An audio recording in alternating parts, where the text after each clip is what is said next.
Hey everyone, welcome back to the channel. In today's video, I'm going to show you a super quick and easy way to find your Windows 10 or Windows 11 product key. Let's jump right into it. First, open your Start menu, type Command Prompt, then right-click and choose Run as Administrator. Alright, now we're ready. To check your product key, copy the command from here and I've added them in the description below. Now, let's paste it into Command Prompt. Just press Ctrl+V, then press Enter. Boom! Windows product key will appear right there on your screen. Now, let's check if your Windows is already activated. Copy the second command from here. I've provided the text in description. Then paste it into Command Prompt and hit Enter again.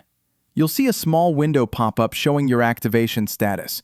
And as you can see on my screen, it says the machine is permanently activated. That means my Windows is genuine and fully activated.